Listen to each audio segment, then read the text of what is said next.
Thank you very much. My focus will be on pregnancy and keratorefractive surgery, although I'll definitely talk about few surgical procedures as well. The incidence of glaucoma is increasing in pregnancy due to late pregnancies, advancements in obstetric care, increasing awareness, improved diagnostic techniques, and management of glaucoma in and around pregnancy is a unique challenge of risk of vision loss to the mother and potential harm to the fetus or the newborn. So, what are the effects of normal pregnancy on intraocular pressure? It is known to decrease and it declines further as pregnancy advances. The mechanisms include hormone induced decreased episcleral venous pressure and lower scleral rigidity.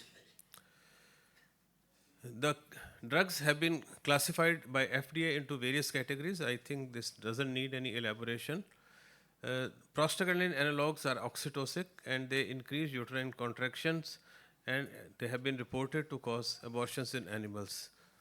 Latanoprost has been shown to cause low birth weight and latanoprostene brunide is a category D drug, that is, it is quite contraindicated in pregnancy. The beta blockers are again category C drugs and this has been tested only on oral and not on the topical drugs.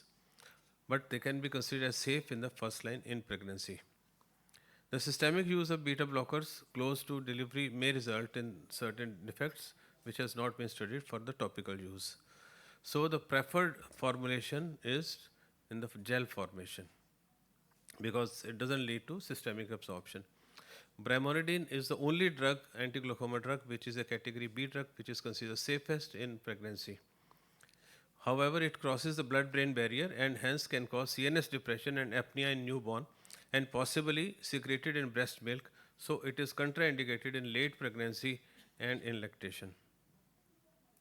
Carbonic anhydrase inhibitors are category C drugs. The topical ones are considered safe during pregnancy. However, the oral acetazolamide has been shown to cause sacrococcygeal toxemia and renal tubular acidosis in neonates. Acetazolamide is therefore absolutely contraindicated in the first trimester due to its teratogenic potential. The Rho kinase inhibitors have still not been studied well.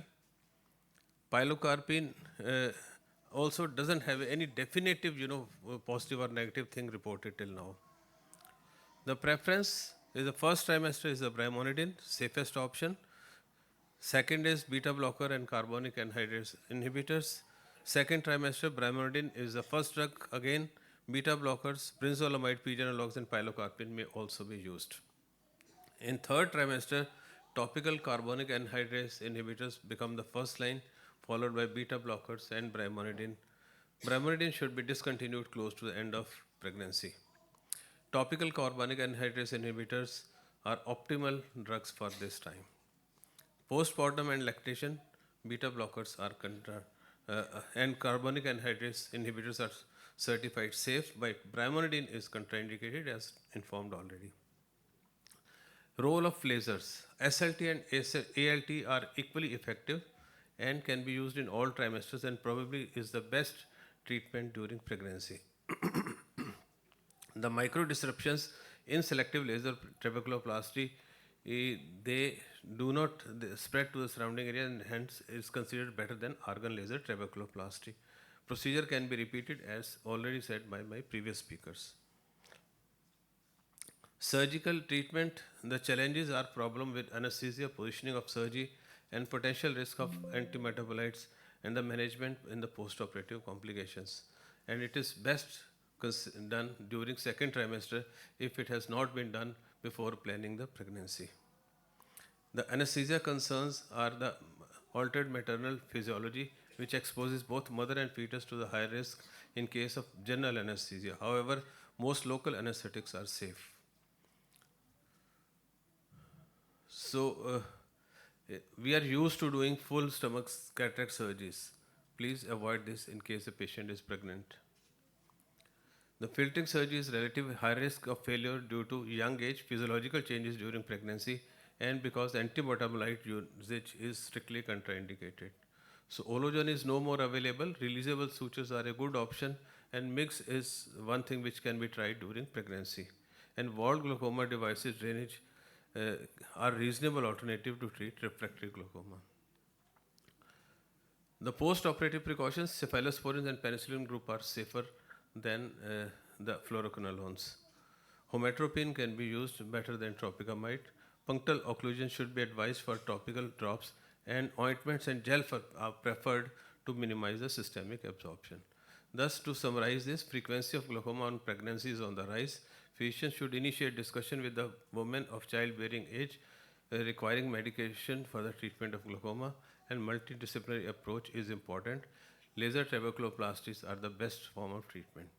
The refractive surgery in glaucoma, refractive surgeries are being performed more often, and hence, since these are done in the young people, more and more pregnant ladies, they have this. Refractive surgery is being performed at higher age, and patients with longer duration post-surgery are now presenting without previous records. Myopia is a risk factor as such for glaucoma.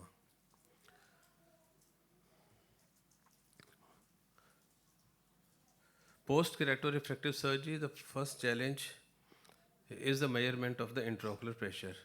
The standard instrument still remains GAT for this purpose also. Pachymetry should be done, as all of us know that this affects the measurement of the intraocular pressure.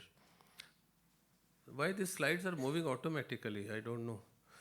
Tonopen is a handheld Mekemark tonometer, which is also considered very good for this purpose, post-keratorefractive surgery. However, the Pascal dynamic contour tonometer is the best, but it is not freely available. The effect of central corneal thickness is always there as measured with any drugs, but it's a minimum with the dynamic contour tonometer. The effect of biomechanical properties, there is decline in the measured intraocular pressure following keratorefractive surgery, even if there are no changes in the central corneal thickness. Perimetric corroboration of the structural and functional defects is important in the diagnosis of glaucoma. Multiple visual fields may be required to get reliable visual fields, and changes in the visual fields may occur quickly after LASIK and may be long-lasting. Minor changes in these visual fields may not be suggestive of glaucoma but may form a new baseline. A large blind spot, paracentral scotoma, nasal step, even an arcuate scotoma may be seen in myopia even without glaucoma. So this must be remembered in these patients. The pulse related to individual procedures in LASIK, post-LASIK interface fluid syndrome should always be remembered because the pressure of 40 may be measured as 10. And the differential diagnosis is diffuse lamellar keratitis or microbial keratitis, and the treatment is totally opposite. So what should be done? Refractive surgeon must know these possible complications, and many patients do come for the follow-up with the same surgeon, resulting in delayed or wrong diagnosis. SMILE is relatively safer because less steroids are used. Phakic IOLs, improperly placed lens or non-performance of PI may lead to acute pupillary block. We do see unexplained glaucomas as well. However, chafing or inappropriate size can be the cause. Can you sum up? Okay, so I'll not discuss these secondary cases. Thank you very much.